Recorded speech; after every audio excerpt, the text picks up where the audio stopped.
Assalamualaikum warahmatullahi wabarakatuh. Shalom, Om Swastiastu, Namo Buddhaya, salam kebajikan. Jadi kami di sini dari kelompok 10 akan menjelaskan apa itu pendidikan kewarganegaraan. Yang pertama itu adalah apa arti kewarganegaraan, yang kedua asas kewarganegaraan, yang ketiga hilangnya kewarganegaraan, yang keempat adalah cara mendapatkan kewarganegaraan, dan yang kelima atau yang terakhir hak dan kewajiban warga negara. Perkenalkan, nama saya Eka Purnama Putri Prianto, NPM S1D024018 dari Prodi Agribisnis. Baiklah, di sini saya akan menjelaskan tentang apa itu arti kewarganegaraan.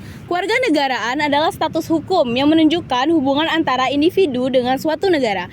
Ini mencakup hak dan kewajiban yang dimiliki oleh seorang warga negara, serta keanggotaan dalam suatu komunitas berdasarkan kesamaan budaya, bahasa, dan kesadaran nasional. Kewarganegaraan dapat diartikan sebagai keikutsertaan seseorang dalam struktur politik tertentu yang memungkinkan individu tersebut untuk merasakan kepemilikan dan tanggung jawab sosial di negara tersebut.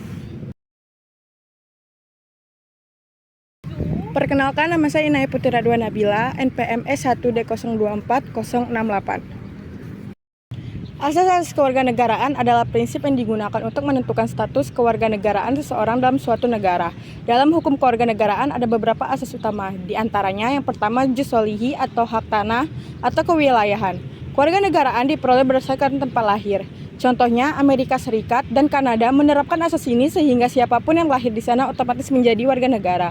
Yang kedua, jus sanguinis atau hak keturunan. Berdasarkan keturunan tanpa melihat tempat lahir. Contoh, Indonesia menerapkan asas ini sehingga anak dari warga negara Indonesia tetap menjadi WNI meskipun lahir di luar negeri. Yang ketiga, asas kewarganegaraan tunggal. Seseorang hanya boleh memiliki satu kewarganegaraan. Contoh, warga Indonesia menganut asas ini sehingga warga negara Indonesia yang mengambil kewarganegaraan lain harus mendapatkan satu status WNI-nya. 4. Asas kewarganegaraan ganda terbatas. Dalam kasus tertentu, seseorang bisa memiliki dua kewarganegaraan dalam jangka waktu tertentu. Contohnya, anak hasil perkawinan campur di Indonesia bisa memiliki kewarganegaraan ganda hingga usia tertentu sebelum harus memiliki kewarganegaraan satu. Perkenalkan, nama saya Refka Atra Azhari, NPM S1D024118. Baiklah, di sini saya akan menjelaskan tentang bagaimana hilangnya kewarganegaraan di Indonesia. Hilangnya prevalensi merujuk pada kondisi di mana seseorang kehilangan status hukum sebagai warga negara suatu negara. Ini adalah langkah serius yang dapat mempengaruhi hak-hak dan kewajiban individu terkait dengan negara tersebut.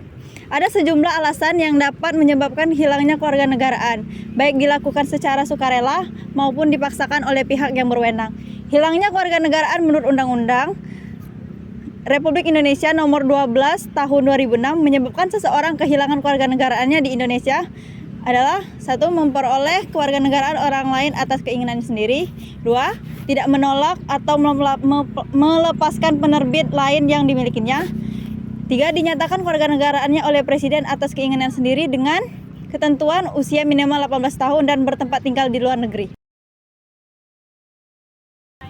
Oke, perkenalkan, nama saya Johan Marco Saputra Nebitupulu, NPM saya S1D024002, saya dari program studi agribisnis.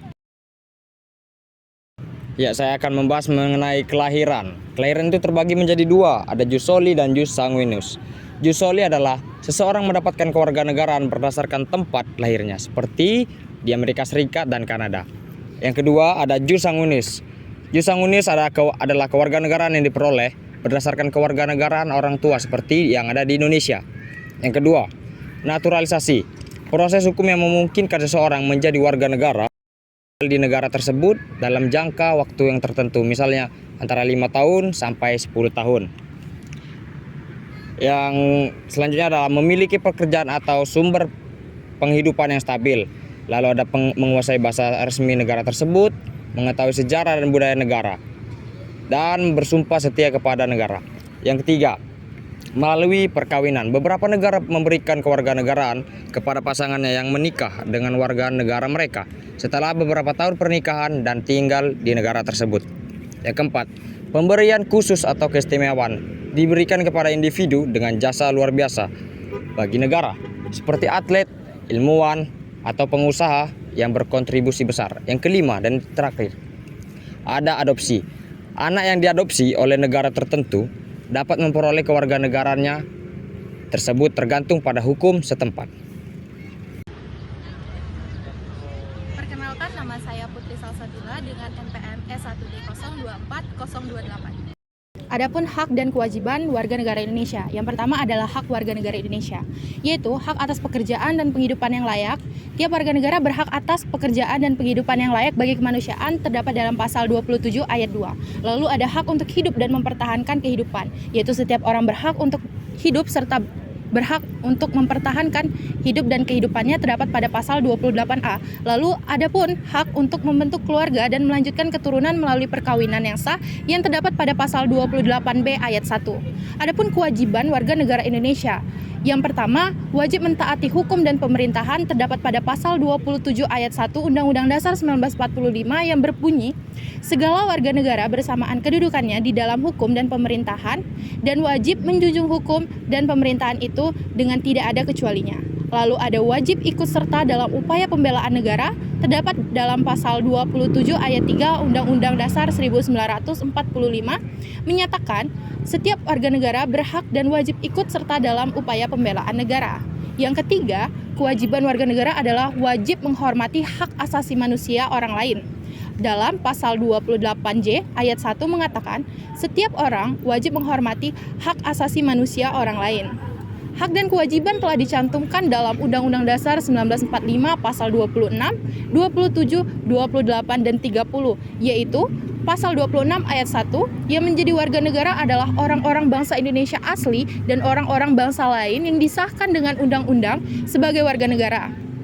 Dan pada ayat 2, syarat-syarat mengenai kewarganegaraan ditetapkan dengan undang-undang. Lalu ada pasal 27 ayat 1, yaitu segala warga negara bersamaan dengan kedudukannya di dalam hukum dan pemerintahannya, wajib menjunjung hukum dan pemerintahannya itu. Pada ayat 2, tiap-tiap warga negara berhak atas pekerjaan dan penghidupan yang layak bagi kemanusiaan. Pasal 28, kemerdekaan berserikat dan berkumpul, mengeluarkan pikiran dengan lisan, dan sebagainya ditetapkan dengan undang-undang. Pasal terakhir, yaitu pasal 30 ayat 1, hak dan kewajiban warga negara untuk ikut serta dalam pembelaan negara. Dan ayat 2 menyatakan pengaturan lebih lanjut diatur dengan undang-undang.